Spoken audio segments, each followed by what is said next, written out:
اجمیر کے ایک صاحب کا فون آیا، درگاہ میں وہ ہیں بھی چشتی. انہوں نے کہا کہ صاحب ایک عجیب سمسیا آ گئی ہے. پچھلے سال تو درگاہ پہ ایک مقدمہ کر دیا گیا تھا کہ یہاں پہلے ایک مندر تھا، خیر وہ کس طرح سے ختم ہوا، تو اب ایک ہفتے پہلے ایک اور مقدمہ ہو گیا ہے. اور یہ مقدمہ بہت ہوشیاری سے کیا گیا ہے کہ اس میں جو گدی نشین ہیں ان کو پارٹی نہیں بنایا گیا ہے. پارٹی کس کو بنایا گیا ہے؟ پارٹی بنایا گیا ہے سرکار کو. پارٹی بنایا گیا ہے وہاں کے جو نظام چلا رہے ہیں ان کو، تاکہ اگر وہ مقدمہ ٹھیک سے پیش نہ کریں تو آج اجمیر شریف کے خلاف بھی ایک آدیش ہو سکتا ہے. تو یہ جو خطرناک ایک مہم ہے جو در بدر یہ چلتی چلی جائے گی. کل نظام الدین اولیاء کی بات ہوگی کہ بھائی ہو سکتا ہے وہاں مندر رہا ہو اور اس کی بھی کھدائی کی جائے یا نہ کی جائے. تو اس کا ادیش کیا ہے؟ ایتھنک کلینزنگ یا ریپڈ اور بڑے پیمانے پہ لا اینڈ آرڈر جو ہم سب کو امپیکٹ کرے؟ کیونکہ میں نہیں سمجھتا کہ اگر اجمیر شریف ٹائپ کی درگاہ پہ اگر کوئی انگلی اٹھائے گا تو ہندوستان میں لا اینڈ آرڈر نہیں ہوگا. ہم بابری مسجد کی شہادت کے بعد یہ سب دیکھ چکے ہیں، لیکن اس کے لیے جاگروک ہونا بہت ضروری ہے. اور اس لیے میں یہ سوچ رہا تھا، جرمنی میں بہت ظلم ہوئے تھے، اور جب وہ ورلڈ وار 2 ختم ہوئی تو ایک جرمن صاحب تھے، میں ان کا نام اس وقت بھول رہا ہوں، واز اٹ ویزملر، آئی فرگیٹ دی نیم.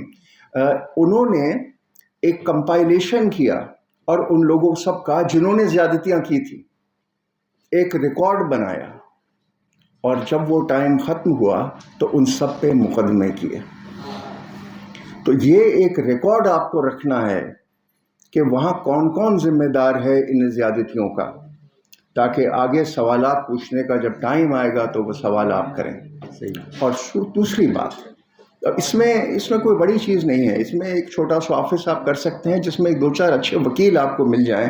اور وکیل اس لیے آپ کے لیے ضروری ہیں کہ جب کوئی مقدمہ کسی کے اوپر ہوتا ہے تو اس کو ڈیفینڈ کرنے کے لیے اس آدمی کے پاس سرمایہ نہیں ہے.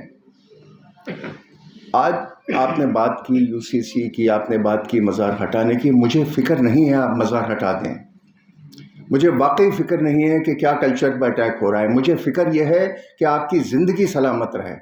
مجھے فکر اس چیز کی ہے کہ جب آپ کے بچے اسکول جائیں تو وہ ٹھیک سلامت واپس آئیں. مجھے فکر اس چیز کی ہے کہ جب وہ بچہ 12ویں کلاس پاس کرے تو وہ اس لائق رہے، اس کانفیڈنس کا رہے کہ وہ دلی آ کے کالج میں ایڈمیشن پا چکے. ہمیں ان چیزوں پہ دھیان دینا ہے، اور اس لیے اپنے بچوں کا، اپنی مہیلاؤں کا، اپنے بزرگوں کا پروٹیکشن ضروری ہے. آپ جو اتنی بات کر کے گئے، آپ کی عمر دراز ہے، کہ آپ کب تک یہ جہاد لڑیں گے؟ یہ کب تک آپ لڑائیاں لڑیں گے پروٹیکٹ کرنے کے لیے؟ تو ہمیں وہ نوجوان نسل چاہیے جو مقدمہ لڑنے کے لیے سکشم ہے، جو پولیس سے جرح کرنے کے لیے سکشم ہے، جو پرشاسن کو جاگروک کرنے کے لیے سکشم ہے. یہ تو آپ کی بات کون سنے گا؟ یہ کتاب آپ نے لکھ دی، یا پھر ہم لوگ سب گھر چلے جائیں گے اور یہ مسئلہ ختم ہو جائے گا، نیشنل اخبار میں رپورٹ تک نہیں آئے گی.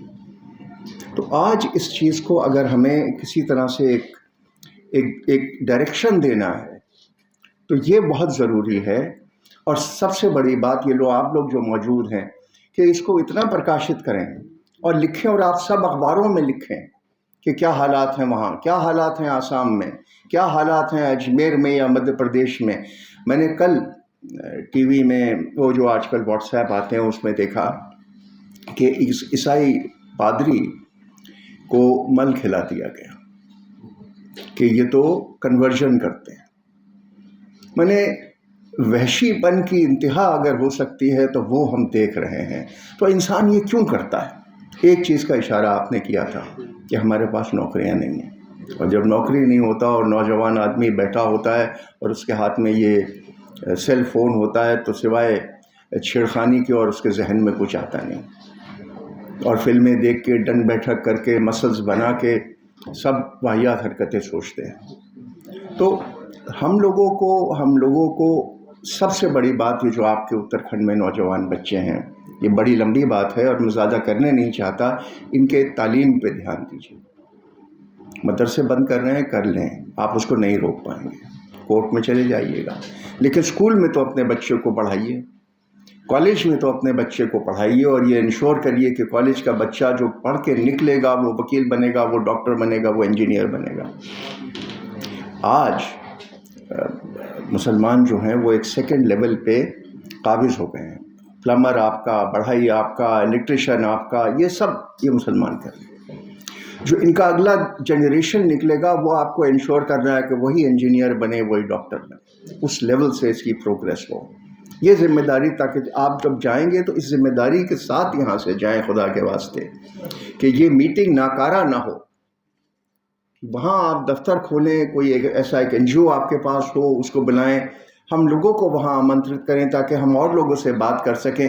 حج تو اپنی جان پہ کھیل کے پورے ہندوستان میں گھومتے ہیں، تو وہاں بلائیں، وہاں لوگوں سے بات کریں، اور ہم اسٹیٹ سے بات کریں، ہم دھامی صاحب سے بات کریں، دیوبھومی ہونی چاہیے، رکھیں، کوئی آپتی نہیں، بہت اچھی بات ہے، لیکن کسی کو وہاں سے ہٹا نہیں سکتے۔ جب ہندوستان کا آئین بنا تھا، کانسٹیٹیوشن بنا تھا، تو 3 سال ڈیبیٹ ہوئی تھی کہ یہ سیکولر کنٹری ہوگی یا نہیں ہوگی۔